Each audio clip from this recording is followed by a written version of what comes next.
Good morning, and we're not going to go by the clock on the wall, which I see is a little bit behind. So the Subcommittee on Capital Markets and Government-Sponsored Enterprises is hereby called to order. And without any objection, the Chair is authorized to declare a recess of the Subcommittee at any time. Also, without objection, members of the full committee who are not members of the Subcommittee on Capital Markets and Government-Sponsored Enterprises shall be permitted now to participate in today's hearing. Now, as we indicated on the mailing today, today's hearing is entitled Legislative Proposals to Improve the U.S. Capital Markets. And so with that, I welcome our witnesses to the hearing today. Some of them are familiar faces, and the new faces as well. And I thank you all for coming, and thank you for appearing before us. Before we get to the panel, however, I will recognize myself for 2.5 minutes. There we go. So today's subcommittee, as I said, will examine the generalized topic, and in so doing, we will be looking at 5 legislative proposals. In so doing, we will be continuing our work over the last 5 years to modernize our securities laws and help to improve the U.S. capital markets. Now, 4 of these bills would build upon the success, if you will, the 2012 Jobs Act by lowering barriers to capital formation for small and growing businesses. And I want to take this time to thank the sponsors on both sides of the aisle for their work on those issues. The 5th bill we'll discuss today is one that I've introduced, and that's H.R. 3798, and that's called the Due Process Restoration Act. This legislation would allow defendants in litigated SEC enforcement cases to have their cases to be removed to a federal district court, thereby availing themselves to the due process protections that currently do not exist in the SEC administrative proceedings. You may ask, why is this necessary? Well, in recent years, the SEC has transformed itself into a veritable judge, jury, and executioner, as it's brought more and more enforcement cases before its own in-house tribunal, where they are heard then by administrative law judges who are themselves are actually employees of the SEC. Let's look at the numbers. In fact, in fiscal year 2014, the SEC brought nearly half of its litigated actions through administrative proceedings, and that was an increase of about 35% over 2012. And its win rate in these cases is, not surprisingly, extraordinarily high. So while prosecuting more cases in this manner may be more efficient and lead to lower expenditures for the SEC, we must realize that these efforts come with a significant cost. The cost is less due process protection for defendants who find themselves beholden to a seriously flawed system that violates constitutional rights of the accused. Despite recent attempts by the SEC to address some of the concerns that have been raised, its in-house courts still lack many of the protections provided under the Federal Rules of Civil Procedure and the Federal Rules of Evidence, such as full discovery rights and the right to jury trial. So the solution envisioned under the Due Process Restoration Act, my bill, is a simple one. Simply allow defendants the option to have their cases moved to a district court where robust due process protection exists. The legislation maintains the ability of the SEC to commence an administrative proceeding in cases where the SEC, for example, may be seeking to bar someone from practicing from their commission. And importantly, the bill does not mandate that certain cases automatically move to a district court. Instead, it leaves the decisions up to the defendant. So if the administrative proceedings are fair and impartial as the SEC says they are, under the bill, this defendant would have the ability to remain within the SEC's in-house tribunal. Hopefully, we can all agree that enforcement is an essential part of the SEC's mission, but we can also agree that the rights of the innocent must also be protected when the SEC takes actions that can destroy the career and reputation of an individual. So the Due Process Restoration Act would help protect the innocent against government overreach, and I look forward to hearing from our witnesses today on this important matter. And with that, I yield to gentlelady from New York for 3 minutes. I thank the gentleman for calling this hearing and for yielding to me.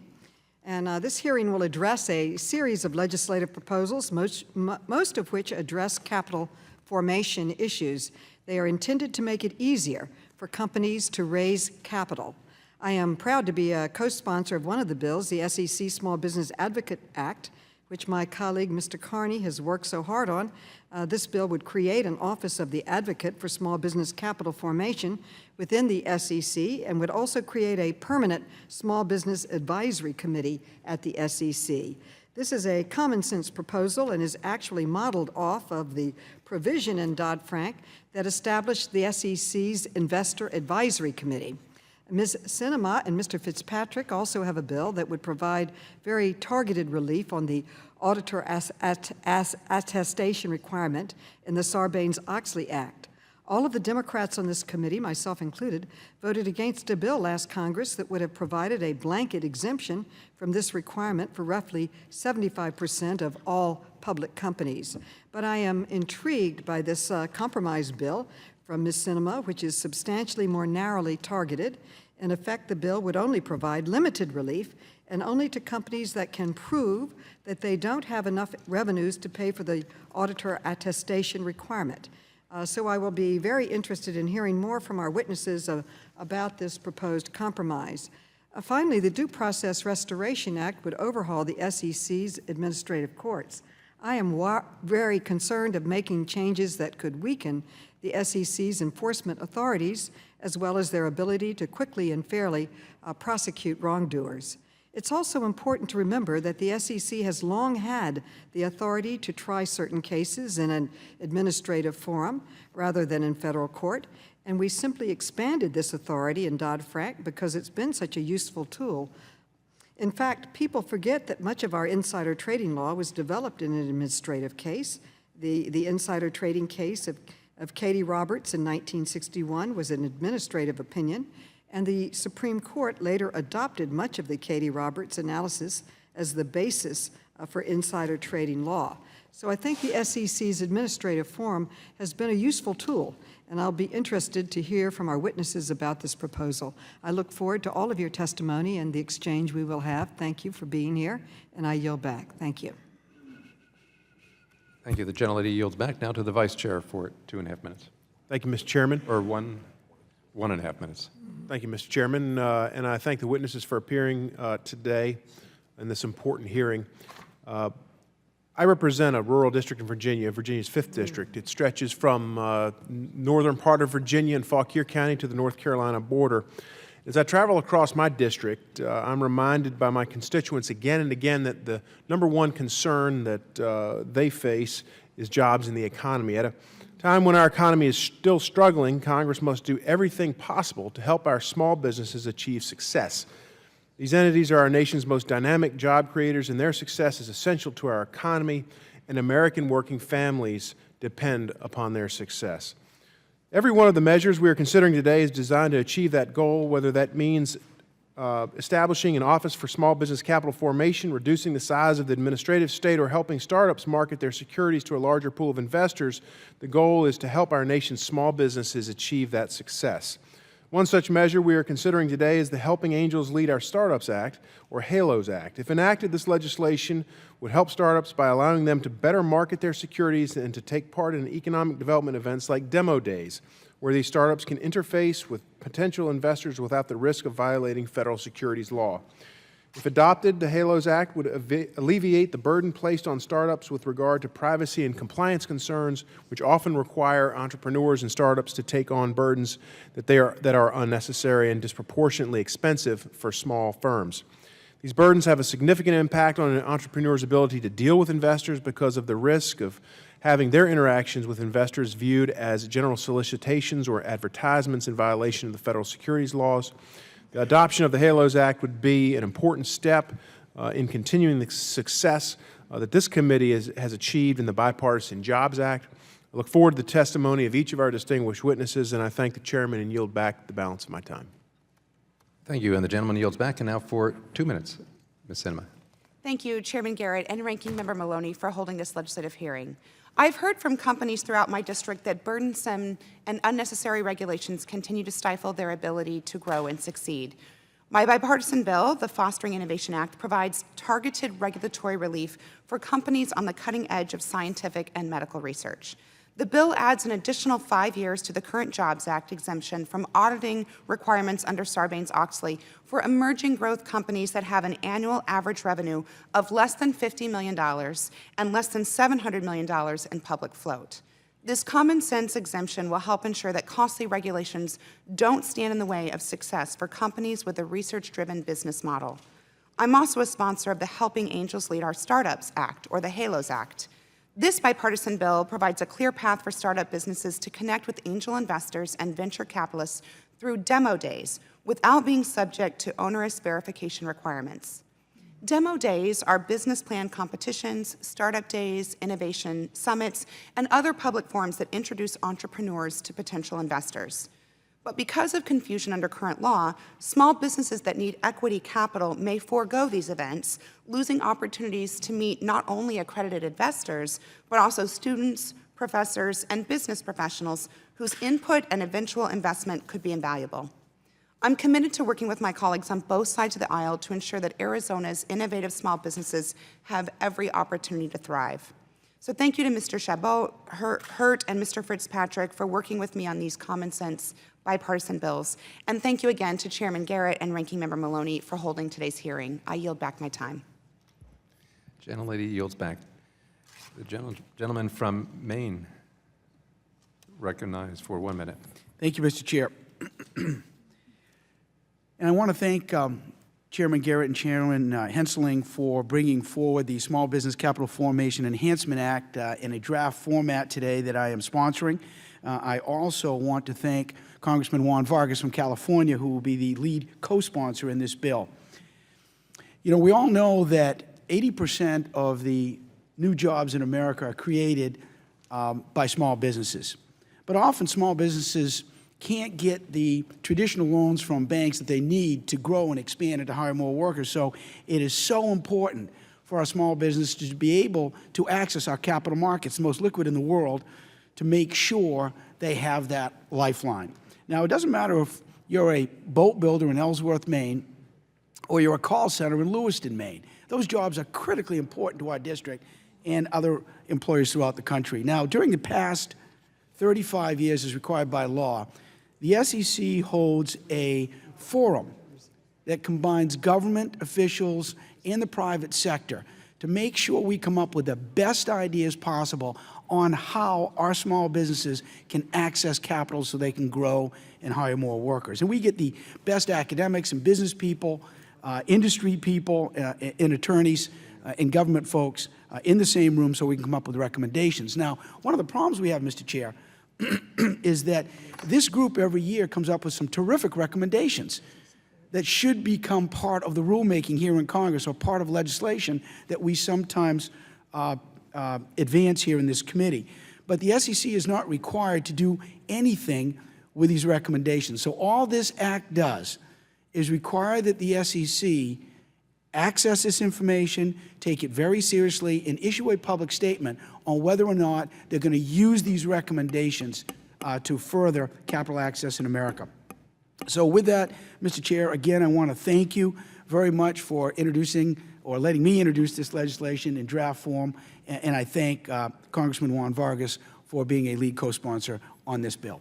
Well, the gentleman's time has expired, and I thank the gentleman for his work on the legislation and for him introducing the bill.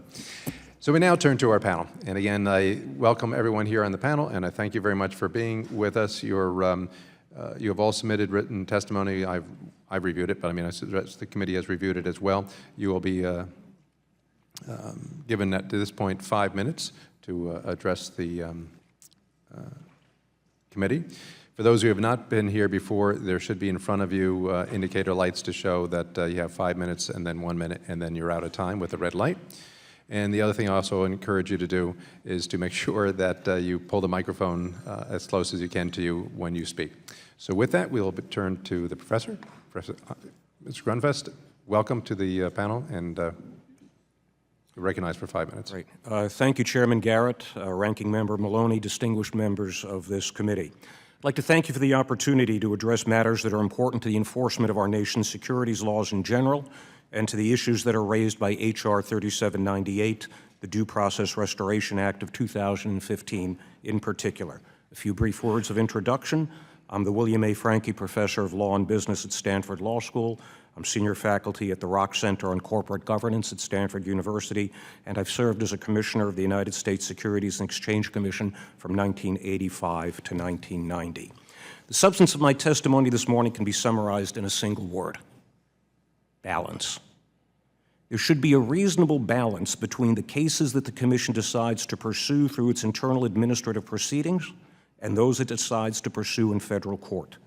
And as for cases brought as administrative proceedings, there should be a reasonable balance between the respondent's rights to mount an effective defense and the Commission's reasonable interests in the prompt and effective enforcement of our nation's securities laws.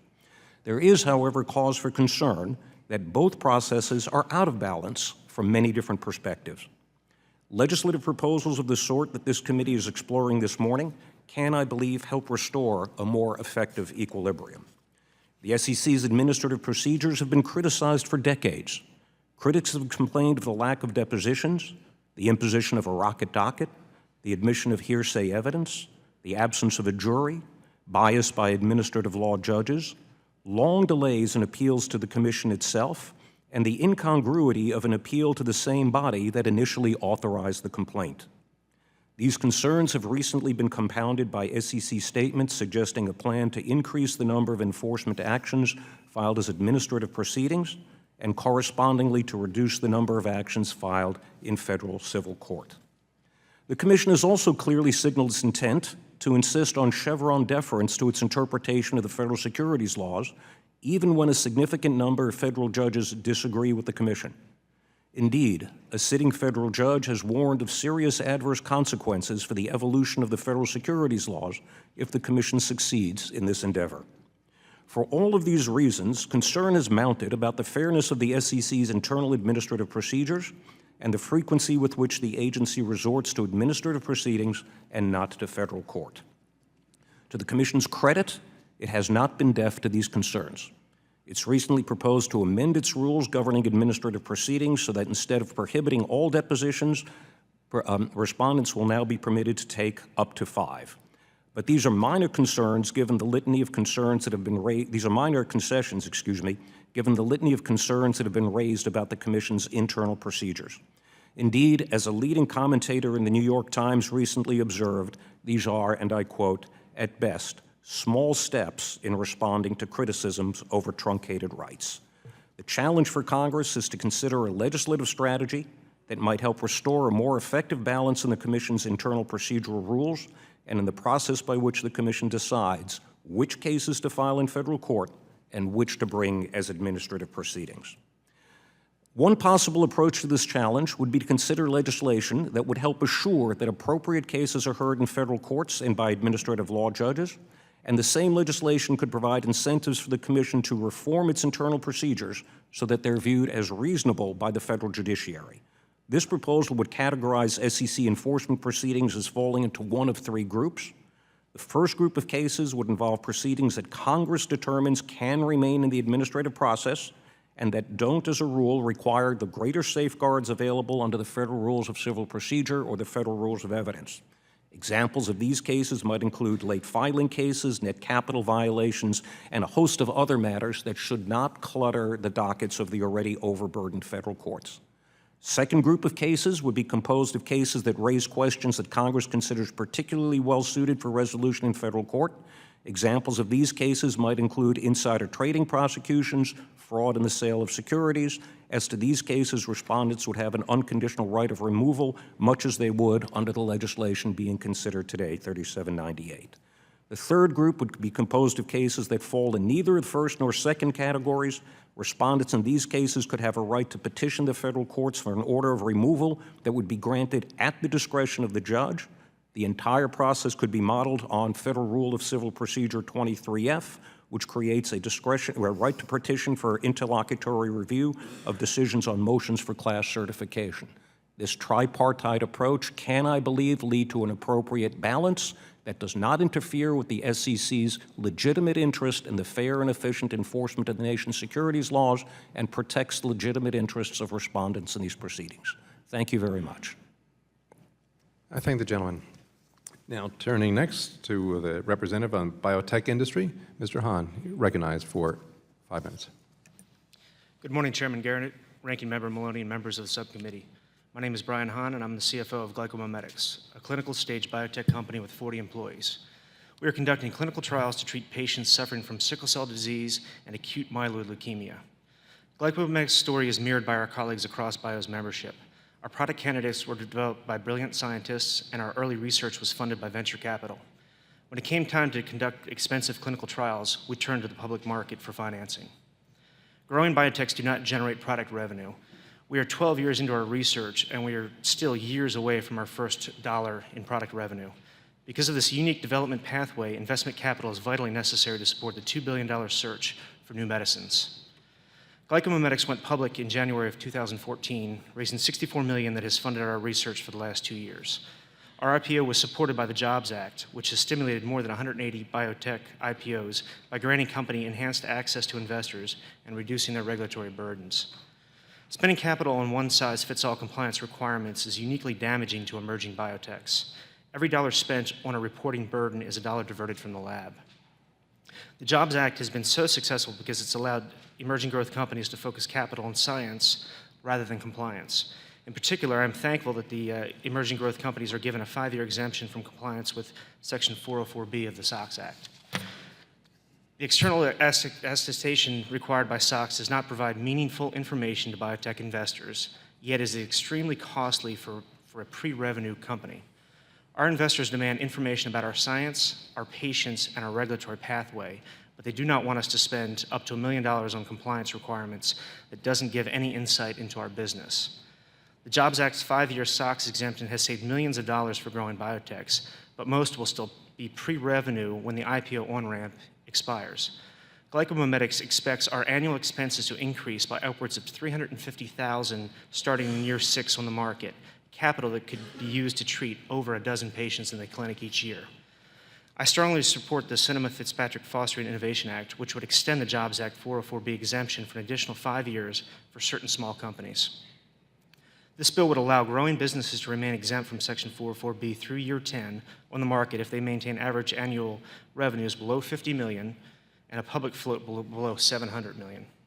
Focusing on revenues as the key metric of a company size is vital to the reform. Public float is a measure of investors' predictions about our future potential, but revenue is a true window into a company's size today and our ability to pay for expensive compliance requirements that are not meaningful. We are all working toward the first dollar of revenue. Until that point, we need to focus all of our investment capital on our research rather than our compliance obligations. This important bill recognizes that a low-revenue company that has been on the market beyond the 5-year EGC window is still very much an emerging, growing company. The Fostering Innovation Act will build on the success of the Jobs Act by reducing compliance costs for small businesses. These cost savings will allow companies like mine to focus solely on life-changing science, so I strongly support this bill. I also support efforts to encourage the SEC to enact capital formation initiatives. The Jobs Act came out of industry proposals that the SEC could have instituted on its own, but Congress had to step in. The SEC Small Business Advocate Act and the Small Business Capital Formation Act would improve the SEC's policymaking processes by bringing small businesses into the room, hopefully encouraging smart policymaking that will support capital formation and reduce regulatory burdens. The Jobs Act has shown us the strong impact that a move away from one-size-fits-all regulatory burdens can have on capital formation. I applaud the subcommittee for considering further cost-saving initiatives, and I look forward to answering any questions you may have. I thank the gentleman for your testimony. Dr. Carcello, welcome to the panel, and you're recognized for 5 minutes. Thank you. Good morning, Chairman Garrett, Ranking Member Maloney, and other members of the subcommittee. Thank you for giving me the opportunity to speak with you today about legislative proposals that would affect the U.S. capital markets. I can't reduce my testimony to one word, but I can reduce it to one sentence. Capital markets do not exist without investors. I have served as a professor at the University of Tennessee for over 20 years, where I teach accounting, auditing, and corporate governance. My remarks are also informed by my service on the SEC's Investor Advisory Committee and the PCAOB's Investor Advisory Group. Turning first to H.R. 3784. It would establish an advocate for small business capital formation and a small business capital formation advisory committee within the SEC. This bill appears premised on a lack of access that small business has to Congress and or to the SEC. The facts belie the existence of a problem, given recent changes to small business regulation contained in the Dodd-Frank Act and in the Jobs Act. Even if Congress concludes that the interests of small businesses need better representation, the bill as drafted is flawed. The advisory committee is essentially a lobbying group for small businesses, a lobbying group that Congress would have granted a government imprimatur to. Finally, H.R. 3784, as well as a number of the other bills being discussed this morning, seem to view any shortfall of capital experienced by small businesses as a problem of demand. That is, small businesses lack capital due to onerous and high-cost regulation. Leaving aside the veracity of this viewpoint, this argument ignores the suppliers of capital, investors. Creating a quasi-lobbying group to seek a more favorable regulatory climate for small businesses may succeed in reducing the cost of regulation, but at the potential cost of greater information risk to investors.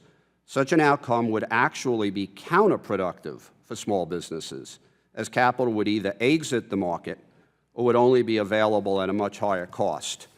Turning to H.R. 3798, this bill would give defendants subject to SEC proceedings before an ALJ the option to have those proceedings terminated. If the SEC wanted to proceed, the Commission would have to bring the charges in U.S. District Court.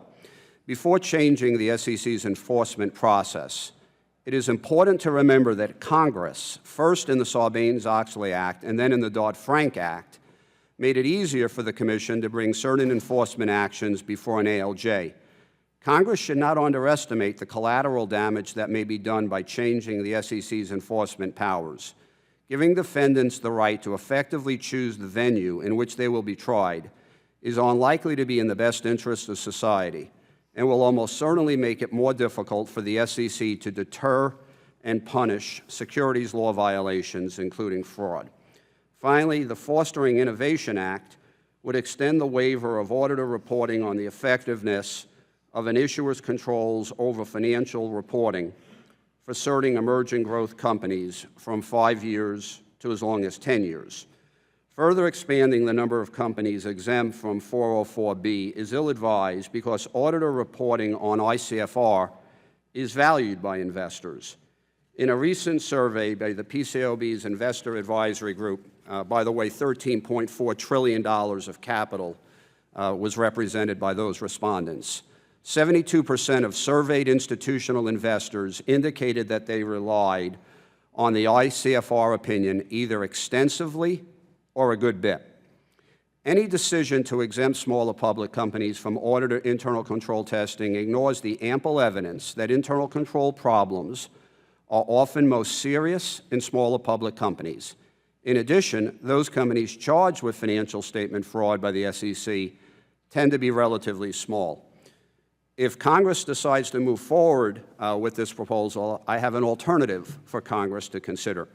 Rather than just giving a blanket exemption after 5 years, assuming the $700 million threshold is not hit and the $50 million revenue is in place, put it to a vote of the people who actually own the company, the investors. If my colleagues on this panel are right, they'll overwhelmingly vote for a further delay in that requirement. And if they value 404B, they won't.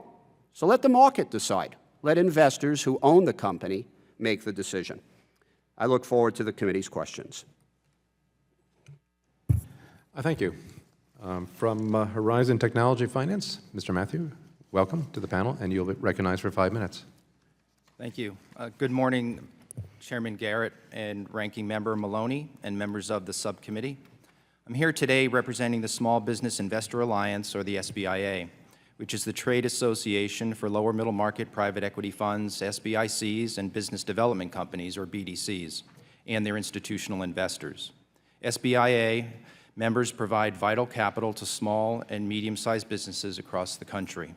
My name is Chris Matthew. I'm the CFO and co-founder of Horizon Technology Finance Corporation, an externally managed, publicly traded BDC. I've been involved in the accounting, finance, and venture debt industry for more than 25 years. Horizon is a specialty finance company that lends to and invests in development and growth stage companies in the technology and life science industries. Our investments take the form of secured loans or venture loans to companies backed by established venture capital and private equity firms. Having served as a steward of investor capital for the last 25 years in both public and private markets, and for both institutional and individual investors, I believe I have a wide and deep perspective on the importance of having an advocate among the decision makers within an organization and industry and its underlying sectors. I'm here to express our support for a bipartisan bill called the SEC Small Business Advocate Act, or House Bill 3784, introduced by Representatives Mr. Carney and Mr. Duffy. In a speech given by former SEC Commissioner Daniel Gallagher on September 17, 2014, the genesis of this act was born. In his opinion, Mr. Gallagher argued that the SEC does not have adequate structure in place to consider the views of small business. He argued that the SEC consistently overlooks the impact of their decisions on small business, and this could be a detriment to capital formation. We agree with Mr. Gallagher's assessment and believe Congress needs to put a permanent structure in place at the SEC to give a stronger voice to small business and capital formation issues. The Act is the favored approach by the industry to create this new structure. The Act strengthens the voice of small business at the SEC by making significant changes to the way the SEC hears from small business stakeholders, responds to stakeholder requests, and makes recommendations to Congress and the SEC to improve the ability of small business to access capital. The Advocate will have similar powers to the Dodd-Frank created Office of the Investor Advocate, giving small business an equal footing with investors in influence over the SEC actions. For example, the legislation charges the Advocate to produce an independent annual report to Congress on its recommendations. This report will provide a summary of the most serious issues encountered by small business and small business investors, and recommendations for change to regulations and other guidance that may be appropriate to resolve these problems. Congress would also benefit greatly from this office. Legislating good policy generally includes technical assistance and input from regulators. The technical assistance given to Congress suffers from the same bias and focus on large corporations.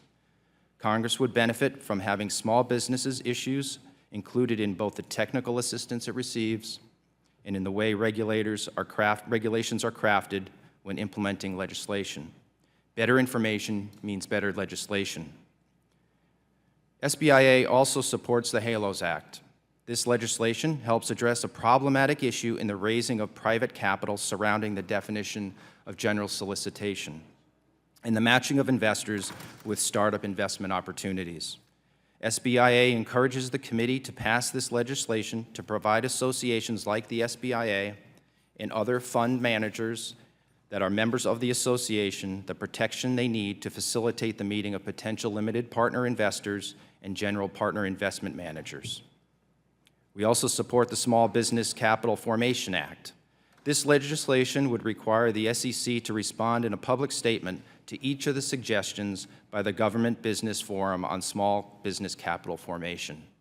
The bill requires that the SEC acknowledges the receipt of the forum's suggestions and explain why they will or will not adopt the suggestions. I want to thank the committee again for holding this hearing today on these important pieces of legislation, and I look forward to answering any questions, and I also ask for your support and co-sponsor of this legislation. Thank you. I thank the gentleman. Last but not least, Mr. Quadman from the Chamber. Thank you, Recognized for 5 minutes. Thank you, Chairman Garrett, Ranking Member Maloney, and members of the subcommittee. A prosperous, growing economy needs to have a strong and fair securities regulator to facilitate efficient capital markets. I know that is a priority of Chair White as well as Director Serezny, but we were looking at SEC enforcement long before their tenure. This past July, the Chamber released a report on SEC enforcement that included 28 recommendations for how the SEC can improve enforcement, oversight, investigations, and what I'd like to talk about today, due process. The use of administrative proceedings has changed radically over the last 25 years, that now, today, administrative proceedings are the primary means of adjudicating violations. Administrative proceedings are also not an even playing field. The SEC has unfettered right to discovery, can take years to bring a case, whereas defendants have 90 days to prepare their defense, lack adequate discovery, have no right to deposition, and have no protection of evidentiary rules. The due process recommendations that we made this past July included alternative dispute resolutions so that the SEC can quickly resolve very minor violations, clarifying the use of administrative proceedings so that those ministerial matters can solely be handled through administrative proceedings, and that those serious offenses where there's well-settled law in Article III courts could have a pathway to district courts, that the 1993 rules of practice be replaced with new rules of practice that include rights of discovery, ability to have depositions, as well as the reliability of evidence, including hearsay evidence, as well as the right of removal to district court, and for the defendant, not the government, to decide the right to trial by jury. The SEC, has been mentioned, has proposed limited amended rules of practice. I would call it a crawl in the right direction. We're going to file a comment letter at the end of this week, which we'll be happy to provide to the committee. We support the Due Process Restoration Act, but would make a couple of recommendations for amendments. First, we believe that it should include the 1933 Securities Act, the Investment Company Act of 1940, and the Investment Advisors Act of 1940. This will allow for the major enforcement matters that have well-settled law in Article III courts to have a pathway to district courts. We also believe that there should be one burden of proof. We understand what the reasoning is behind the clear and convincing standard, but we believe that there should be one standard of proof so that there's balance. I believe that the passage of an amended version of the Due Process Restoration Act, as well as the other due process enhancements that we had recommended, would allow the SEC to be a strong enforcer of the law and give defendants the ability to defend themselves. We also support the SEC Small Business Advocate Act of 2015. However, we believe there should be a couple of amendments as well. First, the powers of the investor advocate and the small business advocate should be similar and mirror each other.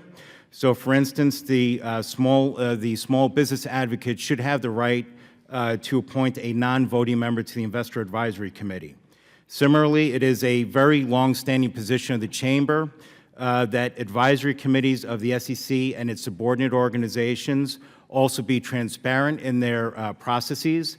Therefore, we would recommend that the bill be amended so that the Small Business Capital Formation Advisory Committee, as well as the Investor Advisory Committee, be subject to the Federal Advisory Committee Act and the Sunshine Act. We also agree that the SEC has had a difficult time in keeping up with evolving markets. We believe that the Small Business Capital Formation Enhancement Act will allow the SEC to modernize its regulations and overcome inertia. We also support the HALOS Act. We believe that this will help unlock capital. However, we also believe there need to be strong investor protections in place and that information is going to accredited investors. We believe that there should be a date-certain retrospective review after implementation for the SEC to review if the HALOS Act is both facilitating investor protection, promoting investor protection, and facilitating capital formation. Finally, I would just like to thank Chairman Henselring, this subcommittee, and the Financial Services Committee for including key capital formation improvements in the DRIVE Act. We believe that those are very important and are an important build upon the Jobs Act. I look forward to working with the committee on these bills and look forward to any questions you may have. Thank you. The gentleman yields back, and I thank you for the gentleman's testimony and a whole slew of amendments, ideas. But that's what these hearings are for, to see how we can improve things. So at this point, I recognize myself for 5 minutes. Do you have that there? I guess I'll go to Mr. Quadman first. On the, you heard Dr. Carcerello's comments, and his last comment was on the Fostering Innovation Act bill. One of his comments was, well, if you did it, maybe what you should do is allow the markets to decide and allow the investors in that field to be able to opt in or opt out. You heard that comment? Yes, I did, sir. That was intriguing to me. So if we were to go that way, maybe we shouldn't just apply that to just that sphere. Maybe we should just apply that to a whole myriad of Dodd-Frank pieces of legislation and allow investors to be able to opt out all of that. I see Dr. Carcerello agreeing. I'll give Quadman and Dr. Carcerello 10 seconds on each one. Sure, I think that's a very interesting suggestion. I agree with you. If you want to go down that logical road, then why not have that process for a whole myriad of rules and regulations. One thing I just want to throw out one area of concern about. We do believe that internal controls are important for a company to grow from small to big.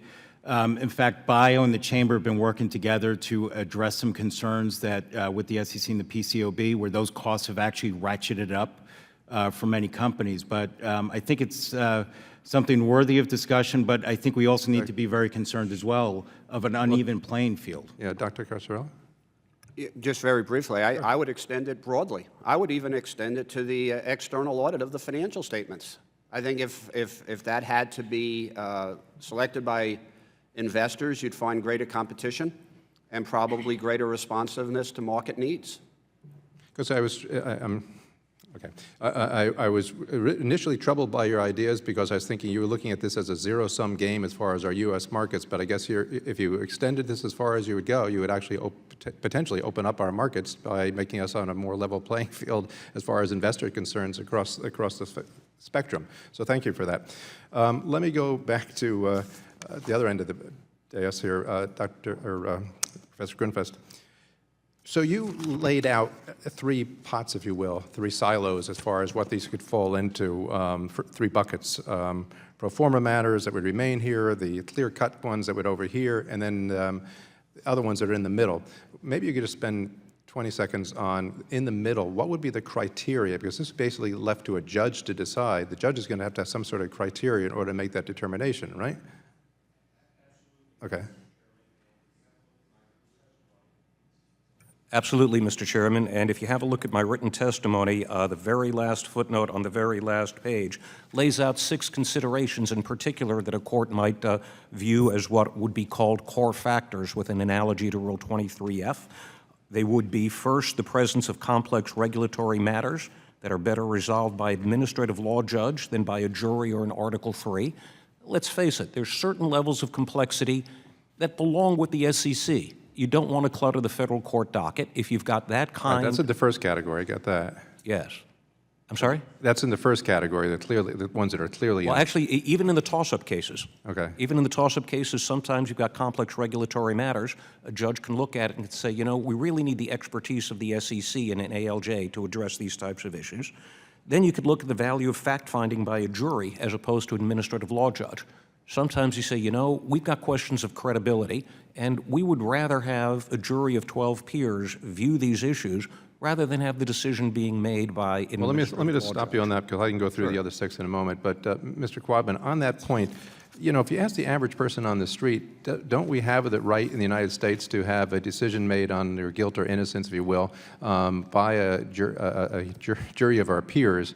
That doesn't occur here, correct? The fact finder is not a jury of our peers. And is that a violation of, you know, of our Constitution? Is that a usurpation of the powers of Article 3 judges, of Article 3 of the Constitution? Yes, and if there have been a number of cases that have been popping up where courts have been expressing a lot of concerns regarding this use of administrative proceedings. We have now, the system is set up that the government decides whether or not there's going to be a trial by jury, which puts defendants at a severe constitutional disadvantage. Right, and at the end of the day, what are we talking about as far as the penalties that could be imposed upon these? I mean, these are these not life and death decisions actually being made by these inside tribunals? Yes. In fact, Russell Ryan, who is a former assistant director of enforcement at the SEC, wrote an op-ed in the Wall Street Journal last year where he was citing that these proceedings are being used as quasi-criminal proceedings. So if you take someone like Nelson Obus with Weinfeld Capital, he was able to get into district court under the old rules and was acquitted after 12 years and $13 million. He would not have the opportunity to do that today and would not have had the discovery tools that allowed him to unearth the evidence that acquitted him. Thank you very much. And with that, I turn to the gentlelady from New York for 5 minutes. Thank you. Professor Carcello, I'd like to ask you about the Due Process Restoration Act. This bill would permit a defendant, rather than the SEC, to choose the venue of the enforcement action, essentially whether it's initially tried in an administrative form or the federal district court. Now, when the SEC is bringing an enforcement action, it can choose the venue that best serves the interests of the investors and the public. A defendant in an enforcement action, on the other hand, would likely choose the venue that is in the best interest of the defendant. So the bill, for example, could potentially allow a well-funded defendant to choose a district court knowing that the federal district courts are overwhelmed, and it may delay a trial realistically for many years. In your opinion, do you think allowing a defendant to have this choice is in the public interest? No. And the reason why, I mean, the choices here are very clear.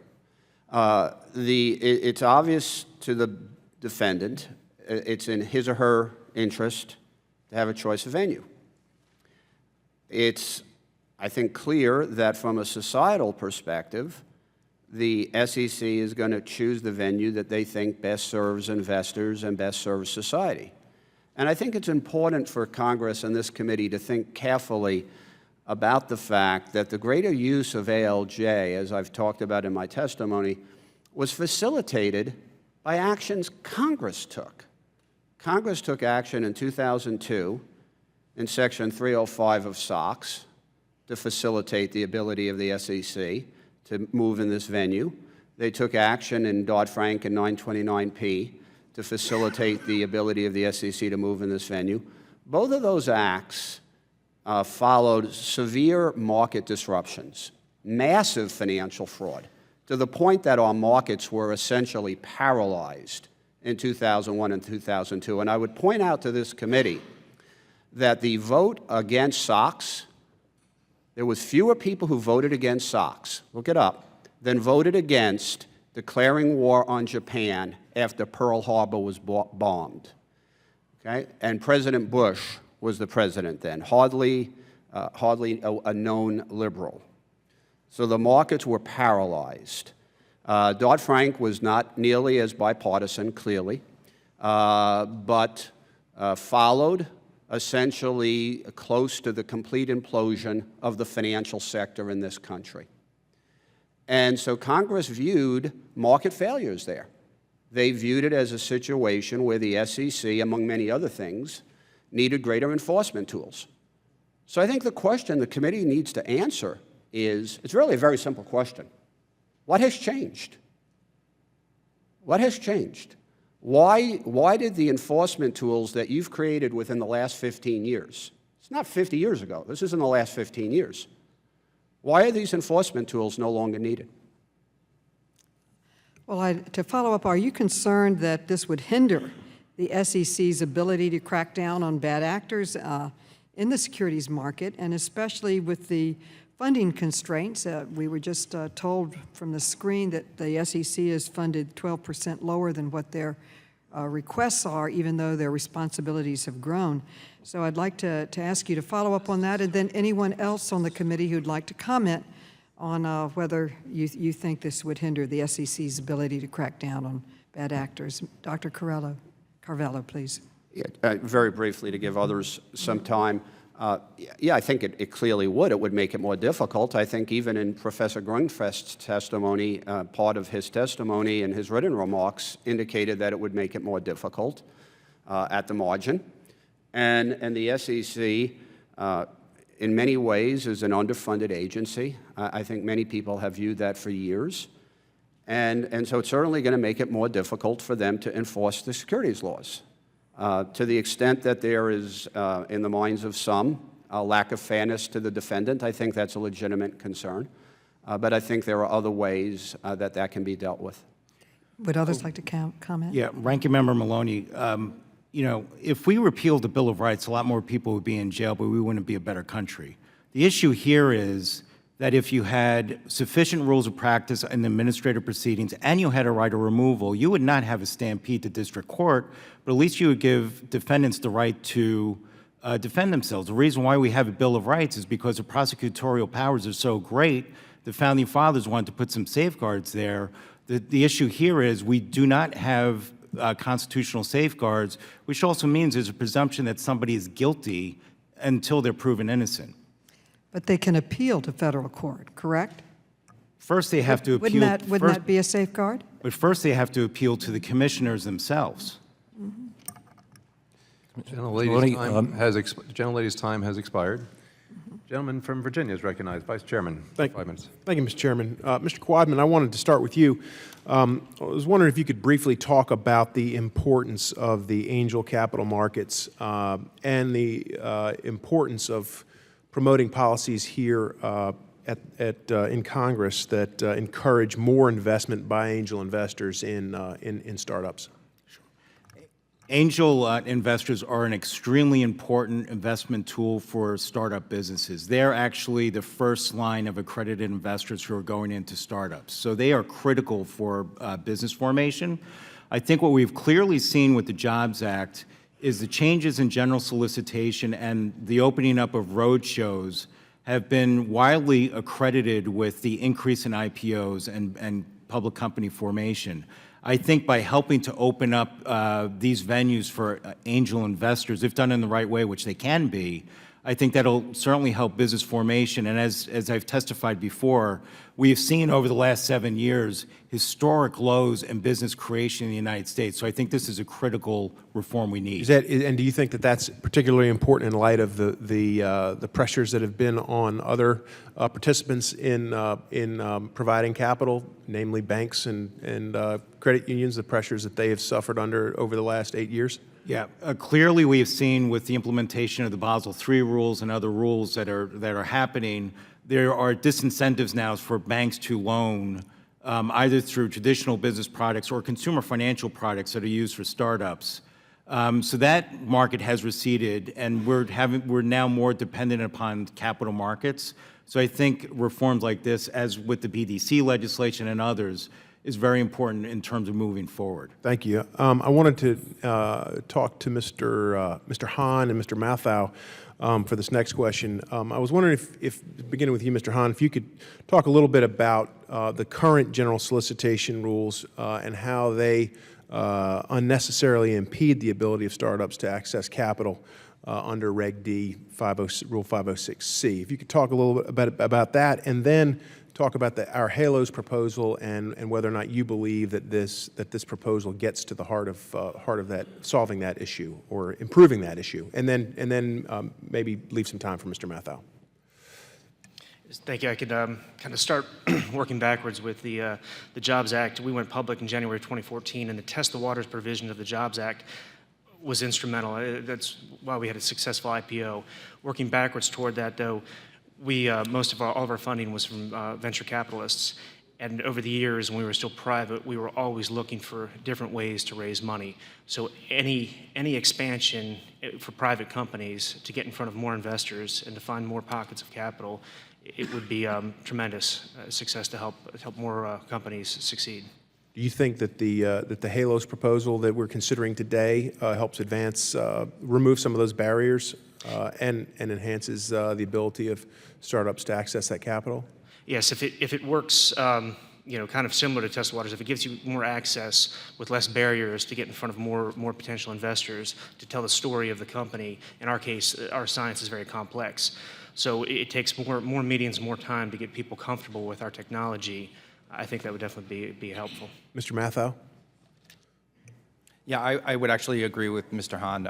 I think that solicitation is a broad subject, and it really goes to common sense of how you tell your story. At Horizon, we often look at companies like Mr. Hahn's and in their earlier stages as well as being public. So we actually, we like the stories, we like the time spent in developing the relationship. So I think the solicitation, broadening that flexibility is really important, not just to raise equity capital in the private market, but also the public sector as well. And I appreciate the testimony of both you, Mr. Hahn, and in support of the HALOS Act. Do you think that the HALOS Act, if enacted, would help remove some of those impediments and encourage more angel investing in startup companies? I do, yep. And I think it's really a path to just improving a process that works but can be improved. Excellent. Thank you. I yield back the balance of my time. Gentleman yields back. Gentleman is recognized. Ms. Hinojosa for 5 minutes. Thank you, Mr. Chairman. I ask unanimous consent to enter two statements into the record regarding the legislative proposals we are considering today. The first one is a statement from Jennifer Taub, Professor of Law, Vermont School of Law, and the second is a statement by Public Citizen, a public advocacy organization here in Washington, D.C. Without objection, so ordered. Thank you.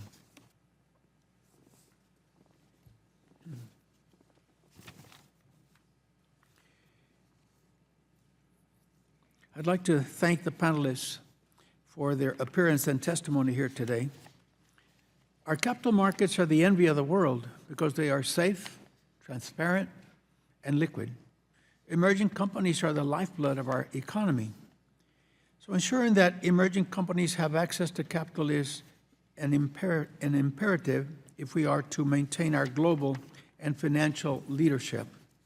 As we consider the proposals that aim to improve our capital markets, we must be careful not to undermine the safety and the confidence in our markets.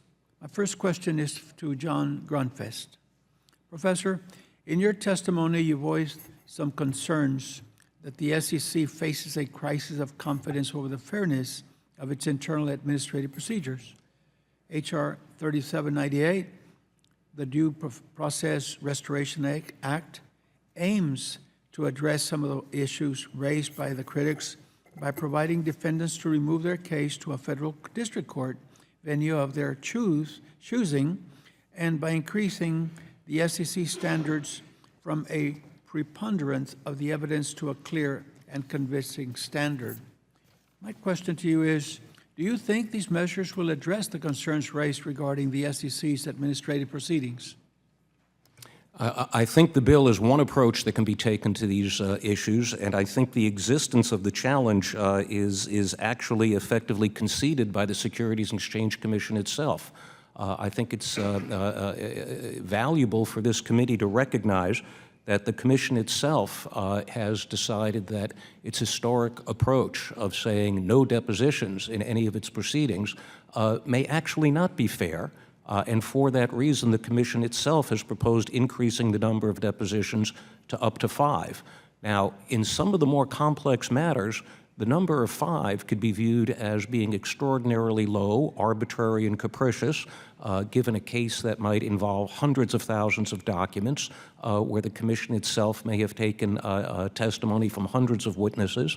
And in order to have a modicum of fairness, you need not go to one extreme and say we're going to depose absolutely everyone, but limiting the number of depositions to 5 might be viewed as arbitrary and also as unfair. That's your opinion. Do you believe this bill will have the result of moving most, if not all, SEC proceedings to an already overly burdened federal court docket?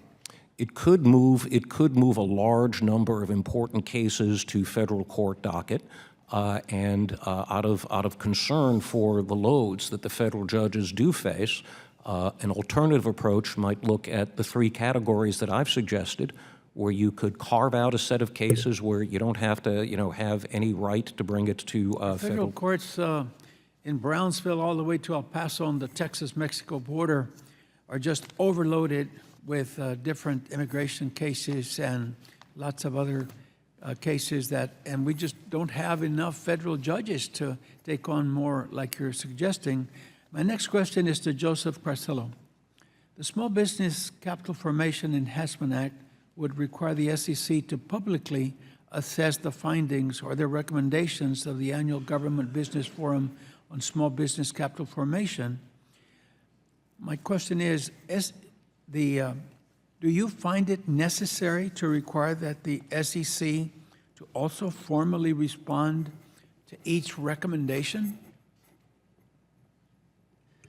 Yeah, that's a concern. My understanding is last year, the number of recommendations that came out of that forum was 20. My understanding also is that any participant in the forum can make a recommendation. To the extent that these bills are patterned after Section 911 and 915 of Dodd-Frank, and speaking from someone along with Professor Grunfest, who's on the Investor Advisory Committee, I can tell you it's quite difficult for us to come to consensus. There are 20 members on that group. Each of the 5 SEC commissioners essentially have 4 picks. As you well know, the SEC is pretty ideologically divided. So the IAC is pretty ideologically divided. They seem to resemble Congress. Yeah, they seem to resemble Congress. Do you think the bill will help SEC? The gentleman's time, I'll permit the last question. Go ahead. I yield back. Okay. Mr. Duffy is recognized. Thank you, Mr. Chairman. You know, I'm concerned about the arguments that are being made that we can't allow due process because our federal courts are overburdened. I mean, if that was the case, maybe what we would do is say, you know, in regard to criminal cases, we want to have the Attorney General's office set up some form of an administrative law judge so we can have the FBI investigate, the Attorney General prosecute to administrative law judges who are hired by the U.S. Attorney's Office. And then that, therefore, would be justice in the American criminal system. But I think most Americans would scream wildly that that's unfair. And to think that we're going to now make the argument that we can't go to federal courts because they're overburdened, the better outcome then would be stay at the SEC and be guaranteed an adjudication of guilt is a better outcome for defendants is absolutely insane. I agree with Mr. Garrett's bill. We should give defendants an outlet to go to federal courts and have their case is heard by an impartial group of judges and potentially juries. Mr. Quadman, do you agree with that analysis? Am I wrong on that? And I'm supposed to be spending my time on my own bill with Mr. Carney, but this is, anyway. No, Mr. Duffy, I think you've hit the nail on the head. And the reason why I also mentioned about creating new rules of practice was if you have fair due process in administrative proceedings, you're not going to have a stampede to district courts either. You might have large cases move over, but it's not going to be a stampede. The other thing I just want to mention too, because this also shows how Kafkaesque this is, what got us involved in this to begin with was the general counsel came in and talked about a situation where they had an issue that both the IRS and the SEC were investigating. And the IRS gave this company a document giving all their rights and responsibilities during the investigation, and the SEC had nothing. So they are in complete no man's land from the start of the investigation through, and then when you go into the AP process, you have no rights of discovery or anything. So it's a completely tilted playing field. I did well as a former state prosecutor, won a lot of cases, but I got to tell you, I would have had a much improved record if I was able to try my cases in front of my own DA staff, no doubt. And I think that's why we see the rates of success so high at the SEC. I do want to transition to the bill that I wrote down with Mr. Carney in regard to our small business advocating for better capital formation. With regard to our small businesses, if you look at economic growth, we look at job creation, it's coming from our small emerging growth companies, and making sure that they have access to capital is incredibly important, that we get that right. And I appreciate Mr. Carney's hard work and the bipartisan effort and the support that we've had on both sides of the aisle for this proposal. We all agree that we want to protect investors. That's a really good thing. But we also want to make sure we have the right balance, I would argue. And maybe to Mr. Matthew, do you think we've struck the right balance between investor protection and capital formation, specifically in regard to small businesses? Well, I think currently we're not fairly balanced. I think that's what this legislation is actually trying to do. I would agree. And so I think we're trying to say that we support the SBIA supports this very strongly, because right now the small business investor and the small business operators don't have a fair say, a fair spot to express their position. I would agree, and I think to have an advocate there who can talk about the good, the bad, and the ugly, specifically to the Commission, would benefit our small businesses and emerging growth companies. I just want to make one comment. I know that some on the right have made some complaints because we're concerned about the growth of government. We have a really big debt. None of us ran on at least this side of the aisle to grow government and make it bigger. And some have said, well, this bill is a growth of government. But I think that making sure that you have an advocate inside the SEC, promoting policies that will support our small businesses so they can access capital, they can grow, they can create jobs. They're the next innovators, Mr. Hahn, of the next life-saving products or the next iPad or Apple or whatever that technology may be. To think that we're going to use the growth of government argument against good policies that help American businesses, I think is short-sighted. Mr. Matthew, would you agree with that? Or Mr. Hahn, would you agree with that? I mean, does the growth of government for this small little agency that's funded by fees, not by appropriation, is that small in comparison to what this does for the American small business community? Yeah, I think this is common sense. It's a no-brainer. The incremental cost, if any, far supports the benefits that will come. You know, the lack of support of small business from day to day, it has to change. Mr. Hahn, quickly. You know, the SEC doesn't often act on the recommendations of the advisory committee or the government business forum. The small business advocate would bring those industry stakeholders further into the SEC's decision-making process. Thank you. I yield back. Thank you. So there's some people on the right that were making that argument. Appreciate that. Mr. Green is now recognized for, Mr. Carney, recognized for 5 minutes. Thank you very much, Mr. Chairman, Ranking Member, for having this panel today, and for all you who've come to testify. A few years ago, I worked with my friend on the other side of the aisle, Mr. Fincher, on the Jobs Act, and in particular the IPO on-ramp. I come from a state state of Delaware, my district includes the whole state of Delaware, where we pay very close attention to corporate formation and business development issues. Most of the 500 companies are incorporated in our state, and the folks who I know well who do that business in the Division of Corporations have been reporting to us that companies were no longer going to IPO, and we had a real problem with that, a cutback, and there are lots of different reasons. And Treasury convened a group of business leaders, and out of that confab came a number of ideas to try to promote businesses, emerging growth companies, to go to an IPO, because the facts were that companies that sought public financing through an IPO were in a growth stage, creating more jobs. And what had happened was, for some of those companies that were emerging, they were looking at a merger and acquisition kind of an outlet, which actually resulted in fewer jobs. And so the effort that we did in a bipartisan way to put the IPO on-ramp together out of the work that Treasury was done, I think has produced some pretty good results, and the facts speak for themselves. We heard the argument from Bio a while ago that bio and pharmaceutical type companies, research companies, take a longer time to develop and therefore need a longer on-ramp, and I think that's part of the reason for the bill that's before us that Ms. Sinema and others have co-sponsored. Is there any concern? Originally, when we had that testimony a year or so ago, I was interested in providing an extension of that on-ramp to bio-type companies. This would just do it to any company that fits the definition. An emerging growth company as defined by the original Jobs Act, and then had the limitations of size as part of the bill.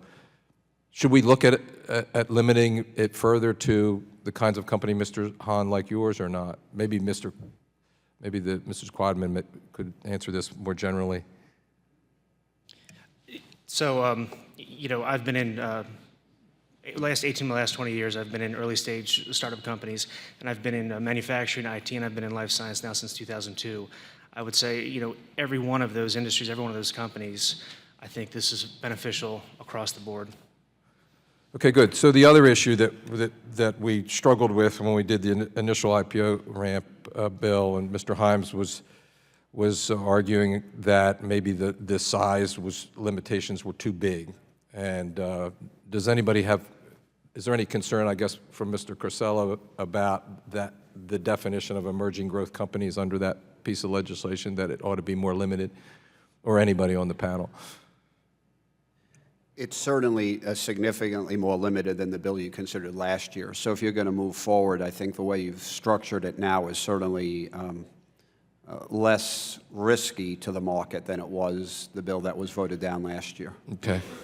Thank you. So, Mr. Quadman, I didn't catch everything that you said about the Small Business Advocate Bill, but there was some recommendation for a change that you mentioned. Could you restate? Sure. And I appreciate your work on the bill, and as I said, we support it.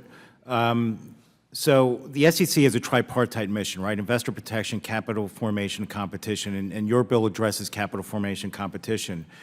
The two changes we'd recommended were, one, that the investor advocate and the small business advocate be on the same plane, so that there should be an amendment that the small business advocate would have a similar right to appoint a non-voting member to the investor advisory committee as the investor advocate has with the small business capital formation committee. That's one. Number two, and this has been a longstanding position that we have advocated for, is that these type of advisory committees, and I would say for the Small Business Capital Formation Committee as well as for the Investor Advisory Committee, that they be under the jurisdiction of the Federal Advisory Committee Act, so that there's transparency with the proceedings. So actually, so that neither the Investor Advisory Committee nor the Small Business Committee could be a quasi-lobbying group that Mr. Carcello says. So just, I'm running out of time, but just want to make a comment about that.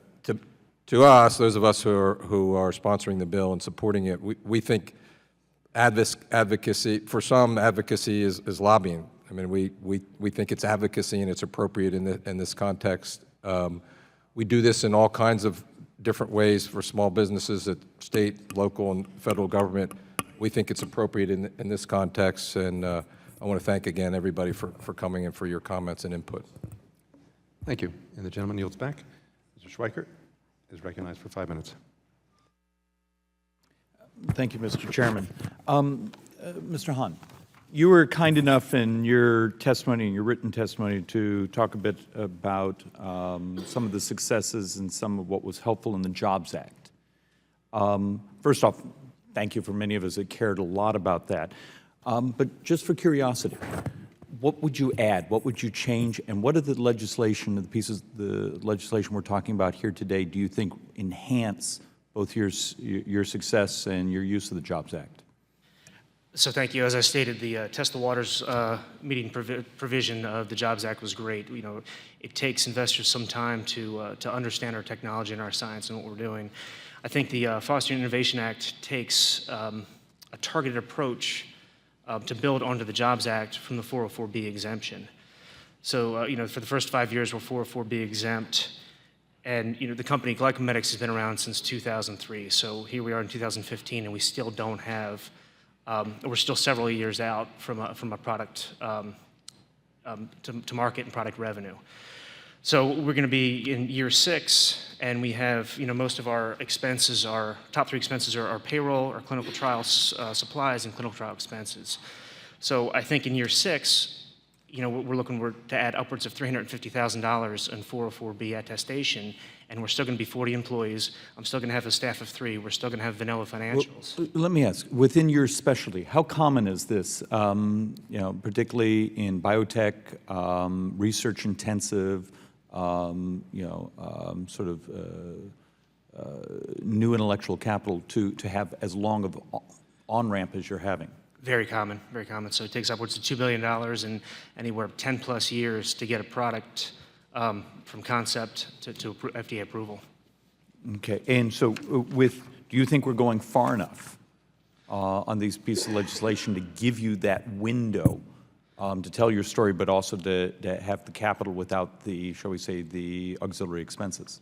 I think it's a good measured, targeted next step. So the first 5 years, I think, you know, a lot of companies we're in that stage now. You know, hopefully we can get the years 6 through 10 and see how that works out. And then if, you know, possibly expand more as we you know, measured. Thank you. Mr. Quadman, in that same sort of realm of subject, and so I'm sort of doing a broad brush of, okay, here's our, we'll call our success from a couple of years ago, the Jobs Act. Here we're doing some very small, incremental, you know, touches and improvements, may be able to have some voices, some other paths if you hit the wall of regulatory or litigation. What else would you add? You know, what are we failing to even engage in the conversation on? So first off, I think both the small business advocate bill and as well as Mr. Poliquin's draft bill go along. Those bills, if they are implemented, will have far-ranging consequences because we'll actually start to have a real debate about capital formation and competition within the SEC. Okay, well, first on the Poliquin bill. And I think we're still just in draft. Yep. Our discussion draft at this point.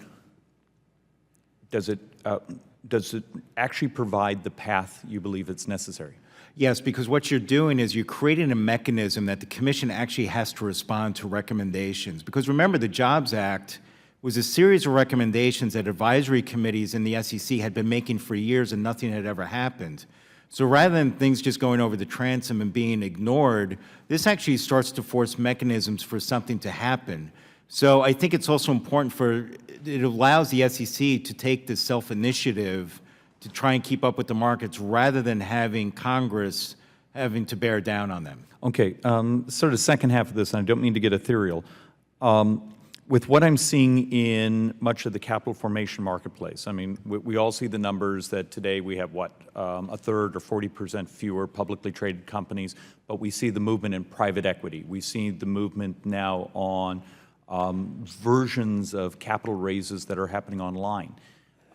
Are we being robust enough in understanding that the way we raise capital today, but over the next decade, is going to look really different than we did last decade?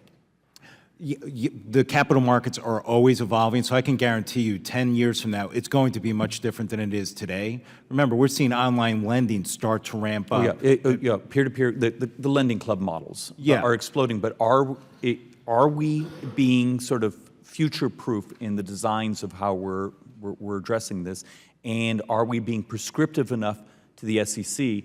And I know, Mr. Chairman, thank you for your patience, but for many of us, we sat here for 3 years waiting for the rule sets on crowdfunding we all thought was going to be pretty simple. So asking the SEC to promulgate rule sets has become a disaster. We almost have to be prescriptive in what we do, which also means we have to get it right. Yeah. The one other thing that I would mention that should occur is also what are the policies and regulations that are driving public companies out of that space? So what is the outflow problem? I don't think we have really addressed that one. Okay. Mr. Chairman, thank you for your patience. Thank you. The gentleman's time has expired. Gentleman from California is welcome and recognized for 5 minutes. Thank you. I think it's critical that we get capital to small business. Outside of the scope of this hearing, most businesses borrow most of their capital. And what I'm seeing is that if you're borrowing money at prime plus 3, you can get the money. If you want to borrow money at 33% annual, well, there's an advertisement every few minutes about how you get your money the next day. But the prime plus 6, prime plus 8 loan, prime plus 5 loan that I was used to seeing when banks and other lenders took some limited risk seems to be gone. But here we're focused on capital rather than and shareholders' equity rather than loans. Mr. Cursello, beyond the Jobs Act, what proposals can you come up with that will help a small and medium-sized business get access to equity capital? And perhaps others would have a comment as well. Well, I initially thought, as I read through these bills, I initially thought the HALOS Act was good, and so this gives me an opportunity to talk about that act. And as these panelists have talked about it, they've focused on angel investor groups. And I actually think those are quite good and quite helpful, and I think would be bipartisan. What threw me when I read that act, though, is the expansion of that act into venues such as not-for-profits and universities and governmental entities. And for someone who's worked in a university for over 25 years, I can tell you most people who work there are not accredited investors. Most people who work there are not sophisticated investors. And I think that poses tremendous risk. Do you mean my professors were not as smart as they told me they were? Go on. Not about financial matters. Most Americans, as you probably know, Mr. Sherman being a CPA, are quite unknowledgeable about financial matters. Does anyone else have a comment? If not, I'll move on to the next question. Mr. Quadman, I'm a co-sponsor of the SEC Small Business Advocacy Act, which would create an Office of Advocate for Small Business Capital Formation. Do you think this new office would help energize the capital markets for small and medium-sized and initial public offering companies? Yes, I think it would allow for that voice for capital formation to be heard within the halls of the SEC where it hasn't been before. And as I said before, I think it would force the SEC to modernize rules that would prevent Congress from having to go through a Jobs Act exercise again. Dr. Carrillo, should we be providing additional exemptions from Section 404, I believe it's 404B, dealing with reporting on a company's internal controls? I know this is a cost for some companies, and it seems like an unwarranted cost, except when it discloses a problem. Right. Yeah, I don't think we should. I think if the Congress decides to move forward, as I suggested to the committee, I would at least give the investors, the owners of the company, the right to elect. So at the end of 5 years, put it to a vote. Put it to a shareholder vote. And if it's as good an idea as all of the people to my left and right think it is, then the shareholders will overwhelmingly approve it. I do think that 404 has produced tremendous benefits. There is a lot of research, not just in the academy. The Financial Executives Research Foundation recently released a study where financial executives, approximately half of them, have said the benefits of the internal control attestation far exceed the costs. Again, it was put in place because of problems with financial reporting, restatements, fraud. And when that happens, confidence in the capital markets evaporates and capital dries up. So if we're concerned about capital formation, don't lose sight of that other side. And if you would give me the ability, I want to make a very small comment, if you could, about the Small Business Advocate Act. I think it's important. I do want to, I've got just a few more seconds, and it wouldn't be a committee hearing if I didn't rail about the FASB and their decision to put $2 trillion on the balance sheet of businesses, chiefly small and medium-sized businesses. Mr. Quadman and I have been trying to prevent this unwarranted damage to our business system, and members of the subcommittee should be aware that the FASB has said they're going to go forward with this with virtually no input from any part of the public that isn't already in their own Rolodex. And it's just illustrative of the fact that we should never have that much governmental power located in Norwalk, Connecticut. I yield back. Thank you. The gentleman yields back. Gentleman from Maine for 5 minutes. Thank you, Mr. Chair. Appreciate it very much. You know, when we have an opportunity to get government together with the business community, the folks that are on the ground growing their companies and creating jobs, it's a better time and a better place for all Americans and all job creators. That's why I'm excited about discussing with you your experience when it comes to the small business capital formation forums that the SEC has been having over the past 35 years. Now, it is my opinion, if we're going to get all this talent together, folks that are taking time out from running their businesses to try to inform government officials, in particular in this case the SEC, on the best way to allow small companies to borrow money and grow and hire more individuals and grow the economy, then we should listen to the results they come up with. Now, what I would like to do is start with you, Mr. Hahn, is I believe that you were not or have not participated specifically in these business government forums that the SEC has been holding the last 35 years, but you represent folks that do. And could you, to the best of your ability, inform all of us here on this committee and the public, is what experience have your folks had with respect to this forum? Have the recommendations been useful? I think from my understanding that, as I said earlier, a lot of the SEC often doesn't act on the recommendations of the advisory committee and the Government Business Forum. However, they are published.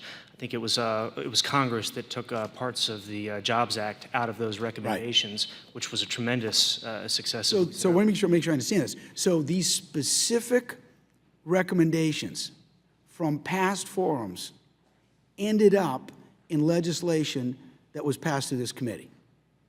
Yes. Correct? So pretty useful. Very useful. Okay. And doesn't it therefore make sense that not just that one example in the Jobs Act, but on an ongoing basis, we have the body, the SEC, that is holding these and organizing these forums to make sure that every recommendation that comes out of these forums, they address, they comment on in a public format, and if they're going to adopt some of the recommendations, fine, and if not, why? Doesn't that make sense? Total sense. And that would be helpful to those in this space to make sure they know what rules coming down the pike might affect them when it comes to raising money for their companies. Yes. Also makes you wonder what else has been missed. Say it one more time. Also makes you wonder what's been missed, what hasn't come out of those recommendations that could be helping businesses like mine. Absolutely. Well, I was about to morph into that, and Mr. Matthew, maybe you can comment on this. If you have 35 years of forums that are coming up with all of these experts from their field, in government, in academia, attorneys even, that are coming up with these ideas, doesn't it make sense that if you publicly come out and you comment on each of these recommendations, then you don't have to start over the next year? You now have a wealth of information, a database of recommendations that might make sense going forward, such that we can go forward instead of repeating what we've just done the last few years. That completely makes sense. First, thanks for introducing the legislation. You bet. It's very important. What's crazy about this is that, as you said, there's a lot of people that spend a lot of time preparing for those forums. The structure makes a lot of sense. It gets a lot of people, thoughtful thinking people, into group sessions, breakout sessions, where they're really spending a lot of their emotion and mental efforts to come up with really great ideas to help small business. They put them in a package, they come up with the idea, and then it goes nowhere. It goes into the atmosphere, which is just crazy. It's like having every small business spend a week and a half doing business development or strategic planning and then throw it in the trash in the shredder right after they finished it. Yeah, we had a fellow named Tom Coit, from Atlantic Financial in Maine, who runs a VC shop that came down and participated in some of these forums. So it's close to our heart. Mr. Quadman, if I could end with you, I just have a short amount of time here. Excuse me. Doesn't it make sense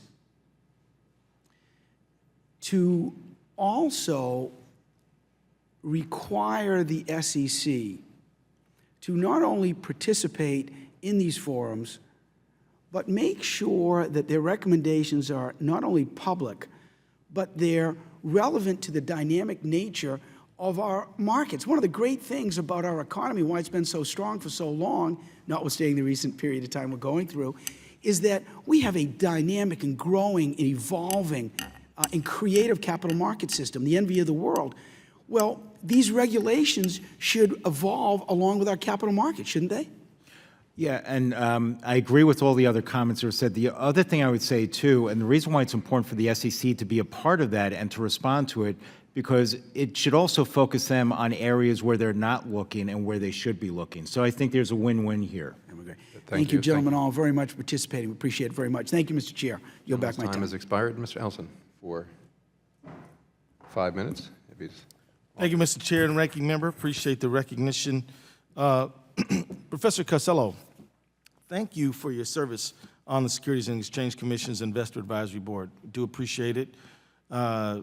Anyone following the presidential election knows that many people think that the rules are rigged in favor of powerful companies. H.R. 3798 seems to further rig this, in my view, by allowing big companies, the defendants, to pick a more favorable venue for investigations into their alleged misconduct. The SEC now chooses a venue for enforcement that serve the interests of investors and the public, yet this bill would allow a well-funded defendant to choose a district court venue, We know that district courts are often overwhelmed, so this type of forum shopping may delay trial for up to a decade in some cases. How is allowing a defendant to essentially forum shop in the public interest? Yes, I'm not convinced it is in the public interest. And here's a thought experiment for the committee. So imagine if 15 years ago the SEC thought there was a problem with Bernie Madoff, and they brought it in federal court because they were forced to as a result of this. And there was a long delay. And during that time, he continued to collect money and ruin people's lives. Does this committee really want that obligation on their head? Doctor, I think I can say on behalf of all of my colleagues on both sides of the aisle, no. So I think we should take steps to address it. I mean, when you served on the Investor Advisory Committee, one of the areas the committee considered was the prevalence of contracts and bylaws that contained mandatory arbitration clauses. In fact, Commissioner Aguilar called to end the mandatory arbitration. I wonder what your views are on the issue of, say, this committee bringing a bill to allow defendants to choose venue of the enforcement action while not allowing investors the same option. Not just investors, Congressman Ellison. How about every person in the United States? There is a powerful series of stories by the New York Times about a month ago that everyone should read. How the United States has essentially become a land where every citizen in this country, all of your constituents, are routinely every day signing away their rights to jury trials in employment, in consumer purchases, in virtually every sphere of their life. And there's no outrage about that. But there's outrage about due process for largely well-moneyed financial professionals. It is far from clear to me, and I think it would be far from clear to most people in the United States, why that is in the interests of the Republic. I actually have a bill called the Investor Choice Act, H.R. 1098, that would prohibit pre-dispute mandatory arbitration clauses in investment contracts. I urge all my colleagues to sign it. But if I may, Professor, just to ask you a few more questions. In your testimony, you detail a number of concerns with both small business bills we're considering today. One of your concerns is that H.R. 3784 requires redundant authority. And I'll just quote your testimony. The Small Business Advisory Committees, quote, create a quasi-lobbying group to seek a more favorable regulatory climate for small businesses. This may succeed in reducing the cost of regulation, but at the potential cost of greater information risk to investors. You note the advisory committee created a rigged system that lacks ideological balance and seems gerrymandered. If Congress mandated the Small Business Advisory Committee, should it require that investor and public interests are represented and have voting powers? And can you give us a few ideas to make it less of a quasi-lobbying group? Yeah, exactly. That's exactly right. The IAC, which this is arguably patterned against, has, as I said earlier, 5 commissioners have 4 picks. Look at this committee. Professor Grunfest is here representing the Republicans. I'm here representing the Democrats. We're both on the IAC. The SEC is highly split, so the 20 members on the IAC bring an ideological diversity to our discussions. It forces us to seek consensus solutions. If you look at the proposed Small Business Advisory Committee, it's essentially officers, directors, advisors, investors, which sounds good until you realize it's venture capital, largely, which are heavily owners in that company with a different stake than the kind of mom-and-pop retail investor. And it's not at all comparable to the IAC. So if you're going to move forward with that group, first of all, I think one thing that should be thought about, Congressman Ellison, there's this implicit undertone here that investors are one constituency and small businesses is another. Well, why don't we have an advisory committee for mid-sized business and large business and biotech businesses? Investors are every single adult in this country. The gentleman's time is way over. Mr. Heisinger, recognized for 5 minutes. Thank you, Mr. Chairman, and I'll turn to you, Mr. Grunfest. If you care to comment on that riff that we just heard, I'd love to hear that from you. Yeah, I mean, just one simple point, in terms of point of accuracy. I think many of the issues that we're dealing with today aren't Democratic or Republican issues. Not that it means anything. I'm a registered Democrat, always have been a registered Democrat. I don't view myself as here representing the Republican side or the Democratic side. I think there are fundamental questions of fairness about how the process is actually operated. I agree with Mr. Ellison that, fairness is an issue that needs to be considered for all people in all forms of all proceedings. Fairness, can be in the eye of the beholder. That's why I go back to that one word that I think is the focus of my testimony. The question is, how do we achieve an appropriate balance? Clearly, there are situations where investors' rights and the SEC's rights need to be very aggressively protected. But by the same token, you can't have a situation where I think the SEC acts as judge and jury and as summary prosecutor and eliminating the rights of everyone else involved in the process. It's a difficult question. Let's admit that it's a difficult question, but let's not try to polarize the issues more than they already are. I appreciate that.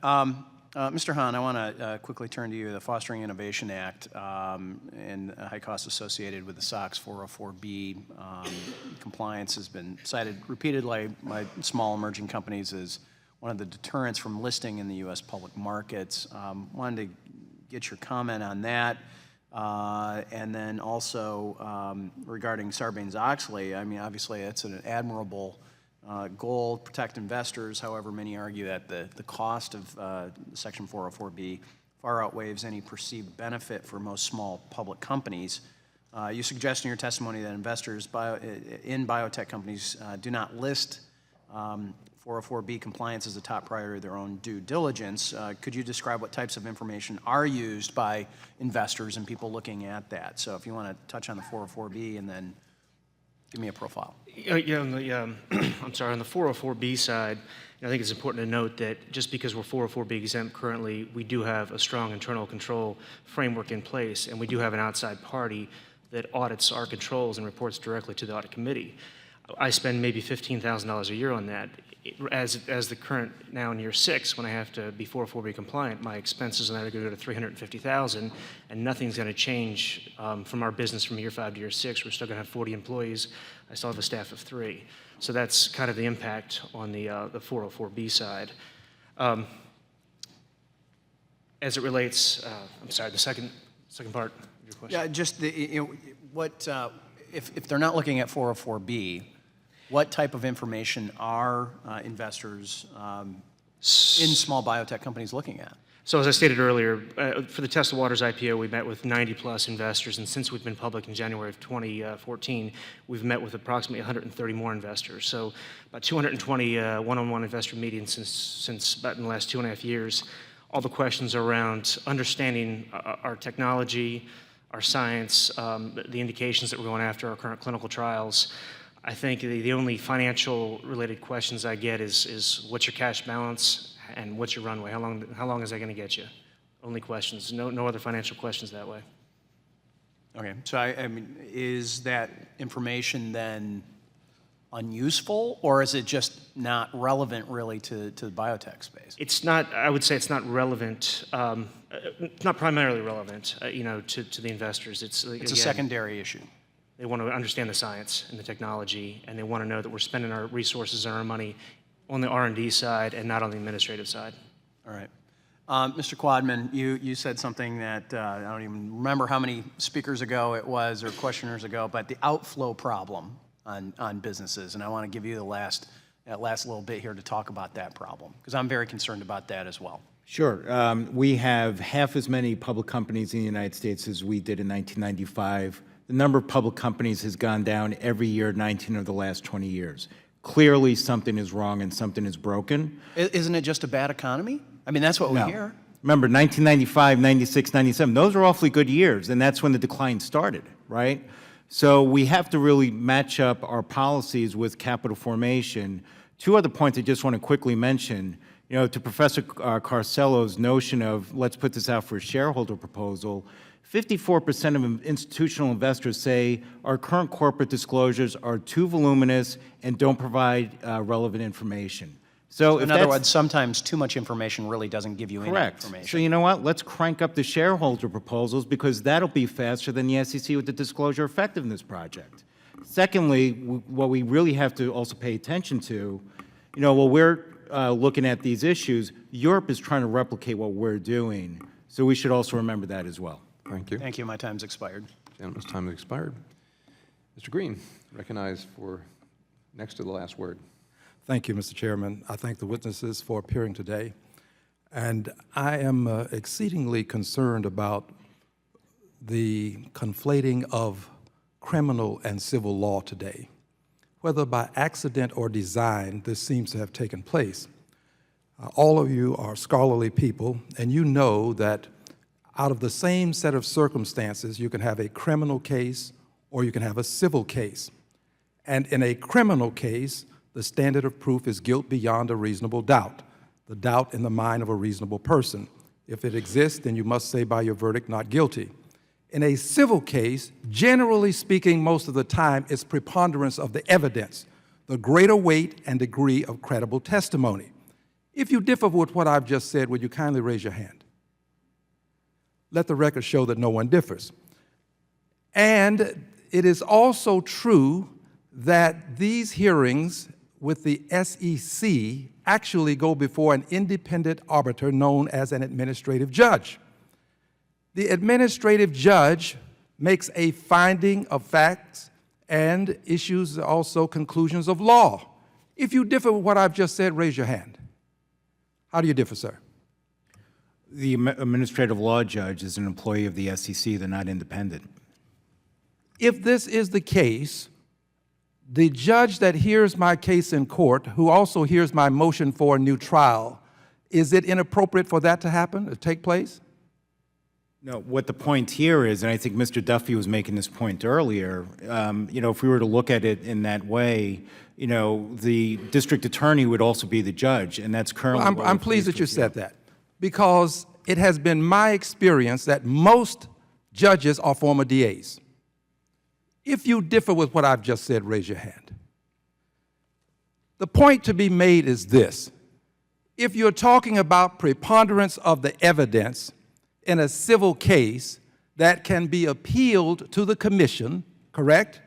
And then from the commission to a federal judge, why would you have clear and convincing evidence as a standard at the administrative hearing, and then when you go to the federal judge, you have preponderance of the evidence? Do you agree that that can occur?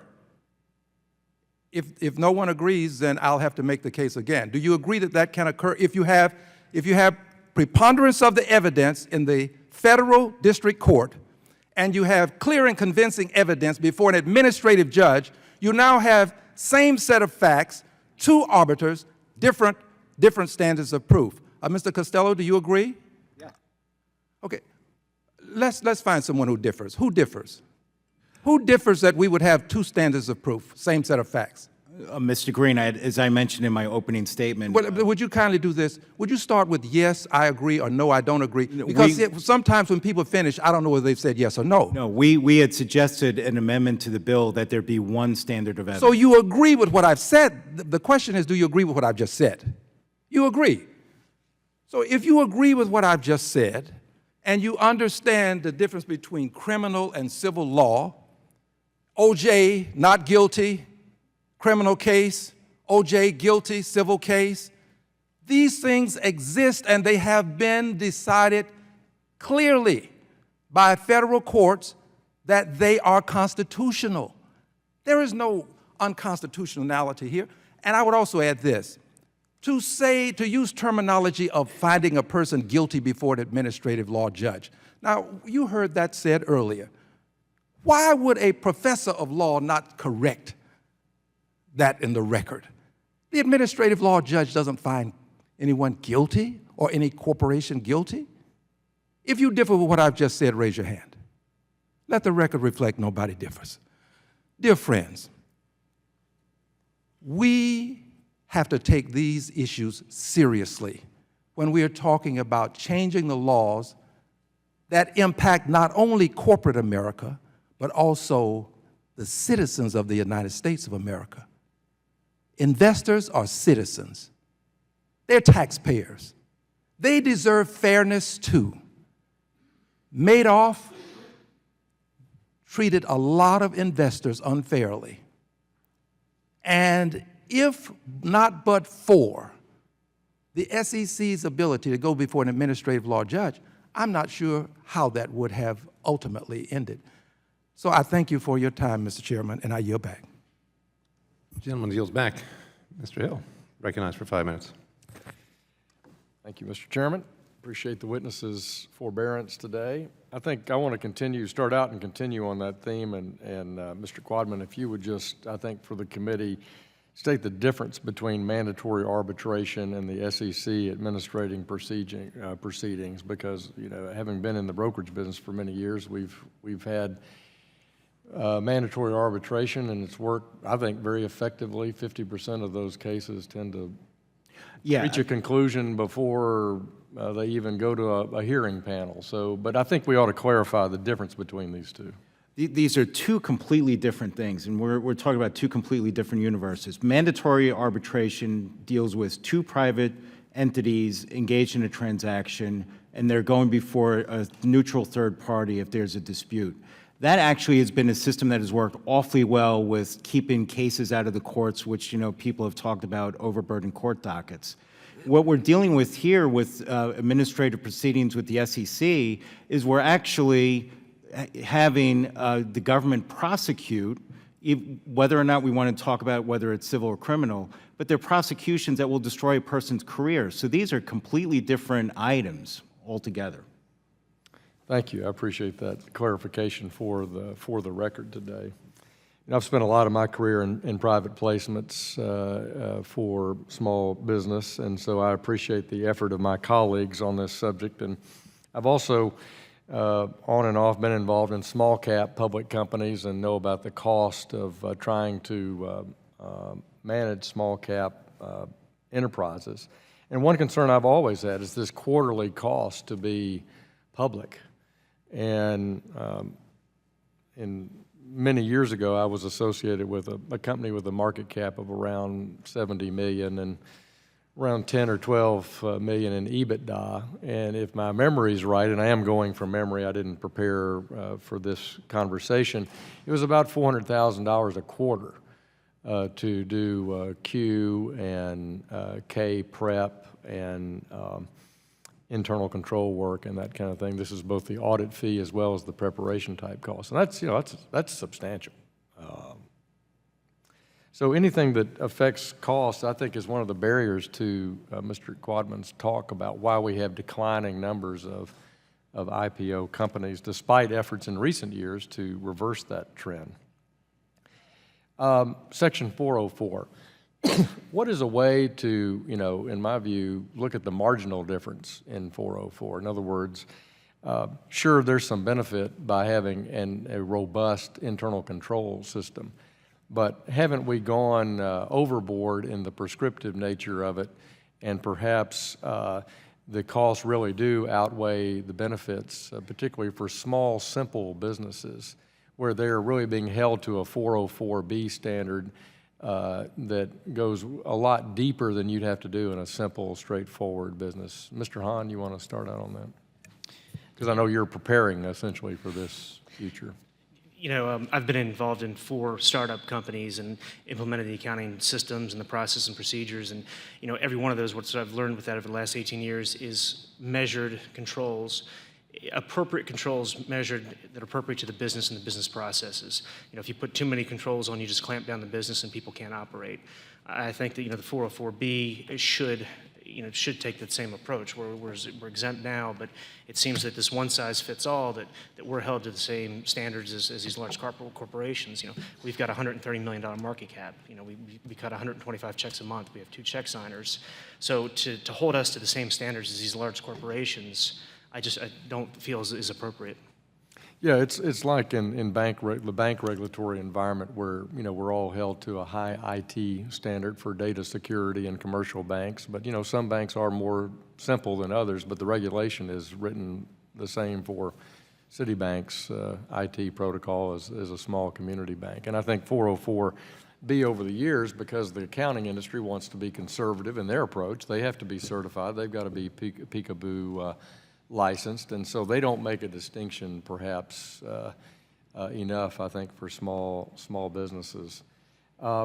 Comments on the crowdfunding proposal in my seconds left. Who wants to tackle the comments on the SEC's crowdfunding proposal? Anybody got thoughts on that just got published in the last couple of weeks? I think we're going to have to see how that is, how that's going to progress. I mean, I think that's been an innovative portion of the Jobs Act. We've argued for strong internal controls. I know Europe, they're trying to do some similar things. So I think that is something where we had also called for, as we did with the HALOS Act, a retrospective review after a couple of years to see how it's working and what needs to happen to make it better. Thank you, Mr. Chairman. I yield back. Gentleman yields back.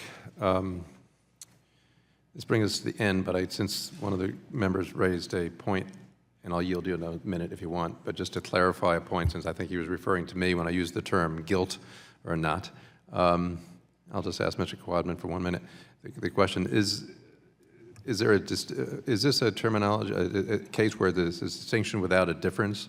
Truly, there's a difference between a criminal and a civil matter, but as far as the ability of the SEC to impose a fine or require restitution or to require that you lose your license, is that a distinction without a difference? Because you can basically devastate an individual, take all his livelihood away, and take all of his assets away by an SEC enforcement action. That is correct. And not only have we seen APs change in the way that they're used, but the way that the civil tools are used, they're now quasi-criminal